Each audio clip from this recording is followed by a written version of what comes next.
Hi everyone, this is Stephanie at Hightower Stitching with today's video, and what I'm going to be doing is talking about the Sunbonnet Sue quilt.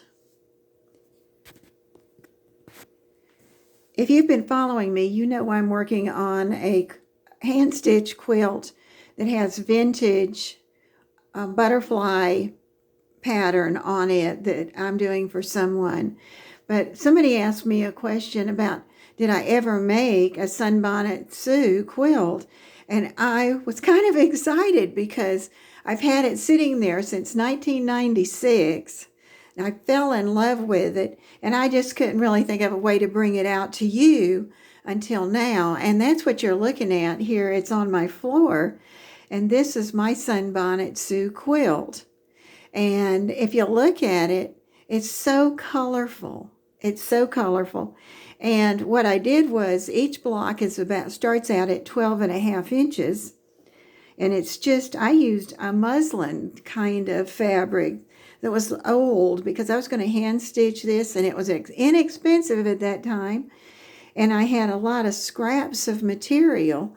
And so that got me going on that. And it was going to be hand stitched because when I started quilting, I thought every quilt needs to be hand stitched from beginning to end. And that's what this one is. And what I want to do today is just show you the cute pattern I found. But there are a lot of Sunbonnet Sue patterns, and many of them free on internet, because I looked that up before I went here, because I was wanted to give you any information that I could. So I'm going to move this down a little closer and see if, and there you can really get a good picture of it. And the other thing about this that I loved is that I loved the filling in of the parts for the quilt between the girls. And then if you'll look, I've got like three big blocks going across, and there's four girls in there. So if we just look at this center one right here, you can see that the way I arranged mine was like the girls were following each other around in a circle. And that's one of the fun things you can do, because you can arrange those in any way. And so on this one, I have 6 girls by 6 girls. So there were 36 of those. All right, I want to move up and show you how I figured out I was going to get something to show you. And first of all, my favorite is usually just to lay a piece of tracing paper, a light copy paper, over a quilt block and then trace it. And I thought I wasn't having very good luck with this because some of the things were so light. So I said, well, you crazy thing, go on over to the copy machine. And I got the copier and I folded it, and I folded the block so that I could get one girl on there. And this is the one that I was going to use for my pattern. They're all exactly the same. And so this is the copy that I made. And then I went and I said, well, I was going to do turn edge. A lot of people now like to take and attach it with something like Wonder Web, and then go around and do the blanket stitch on the outside. But at that time, I wanted it to be like the real thing. And so I actually added, for this one, I was adding my 1/4 inch seam all the way around, or less if you can manage that, so that I wouldn't cut off something important. And I made 2 or 3 copies of that so that I'd have one to show you, and then I'd have one to cut apart.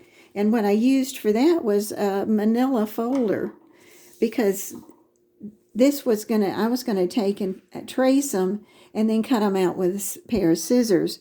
And so the pieces that I ended up cutting, one of the big pieces is the piece with the little dress on it, the dress part.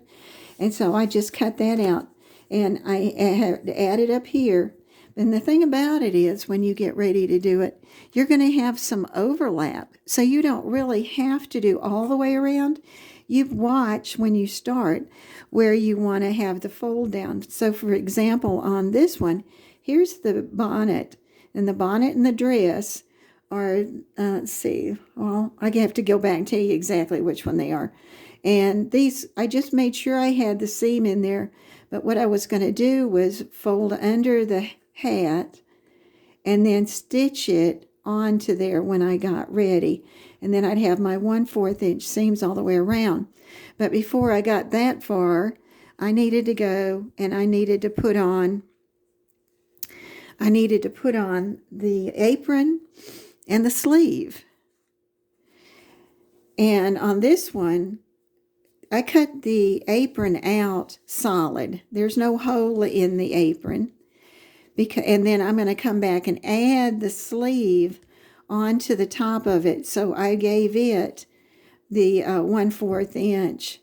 That would be the part that was turned under. All right. And then I was ready to add it onto what it was that was going to be the dress. And so there it is. All right. That just left the little shoes at the bottom. And you can see on this one, the only place you're gonna have turner under all the way around there if you want to, or you could just cut it off and then adhere it with something like Wonder Web. But then it would be at the top of the shoe. So what I thought I was going to do is I'd take and turn the dress under and then set it on there and attach those two, and that'd be an easy way to do it. And you end up with a way that you like to do it. And so I was setting her up to be at a diagonal again, and those were my parts that I needed. All right, so then I took my board that's got the batting on it, and I was playing with what I wanted to do. Well, I have loved this new piece of fabric that I got. And I said, that's going to be my base. That's where I'm going to start from, is with that. All right. And then I know that I'm going to have a hat and some shoes. And so here's my hat. And when you look at it, you can tell the fattest part of the dress is like it's out in the back because she's walking and it's sort of flying to the back. And then here's the shoe that's going to go on there. And you pick a spot where you want those to go. And this one was usually right in the middle. And you do them all the same. Well, that left the apron.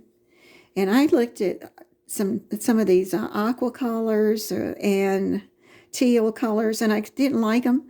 And I said, oh, there's what I like. And that was a brown apron. And if you remember from looking at the quilt, the aprons, I made those solid. Now, you can make them all white, you can make them all cream, or you can make them multicolored like mine. And I'll show you back again. Now, you can tell what's missing. We're missing one thing. And that piece that brings it together is that little arm that goes right in there. And what I have is a 12-inch block of fabric. And I folded it 4 times to put a crease right where the center was, a dot. And then I creased it diagonally to help me set up the little girls. So, and you play with that and you get really, it falls into place. Especially these pieces are big now because I haven't taken any of the seam off. But I would probably start, if I'm going to put this on here, might actually start with the dress first. Just thinking about it because I can't remember from 1996, unfortunately. But before I even did that, I'd probably come and add my apron. And before I added the apron, guess what? I'd add my sleeve. So this would act as a piece together. All right. And then your thing is to add your other parts. But you'd lay it out as you got it and pin it in place where you wanted it. And then if you were going to tack it down, you'd come around and do a slip stitch that went in and caught the apron or the back of the dress, and then caught your white material that was underneath there. And then when you get them all finished, then you would use your embroidery thread and make your final stitching, which brings it is really good. And you know, there are so many colors that you can get. It's just like a rainbow. And so I was thinking about if I actually go ahead and finish this one and make it into a pillow or something. But the other embroidery threads that are out there now, and these seem like they're 3 threads to me together, and it's nice and silky. But if you want to mix this brand with the regular embroidery threads, they're alike, because I've talked to you about that before, because I did something and I interchanged them because I liked some of these soft colors. Okay, let's look at a block one more time. And so that brings us back to the one block, big block, made out of 4 12.5-inch blocks. And now see if it makes sense to you that you have the dress, that starts to be your main color to me. And then that'll make a sleeve. And then you can figure out what your hat's going to be and your shoes. And the last thing I did was the apron, but you might actually have looked at this and said, oh, wait, I can already see there's green in there, and I might want a green apron. And you'd say, well, the plain aprons may not look good, but if you look at this one in this right corner, you can see that color just brings out the rest of it in there. And you have dark and you have light. You have 2 mediums. And then there's the brown one up there, and she's got on a light apron. And then I've got sort of a patriotic girl, and she had hearts on the top, and then a light dress. So you can get away with a lot. And then put on a dark apron on that one. Then I see here, I didn't realize I did this. I guess I got a wild hair and thought, well, I'm going to make this look different. And so on this blue one, if you can see the blue one, I actually went in there and did some embroidery on it that had little flowers with French knots in the center, so you can do that. But you can see that the blanket stitch goes everywhere on here. It goes around the shoe, around the sleeve, around the apron, around there. And my blanket stitch is kind of large, because my girls were kind of large and I wanted it to look right. But then have wonderful spaces to come in and do some hand stitching that shows that really good. And this is one that would have been hand stitched on my embroidery hoop. And you can see the back. And what's so neat about this, because it's kind of layerish, it's fluffy. It's fluffy, and you can feel a softness in there and in the quilt. And at that time, this is what I found funny too. One of the first quilts I was made, or not one of the first, but at that time, I could just take, didn't have much money, had 2 kids and not much money.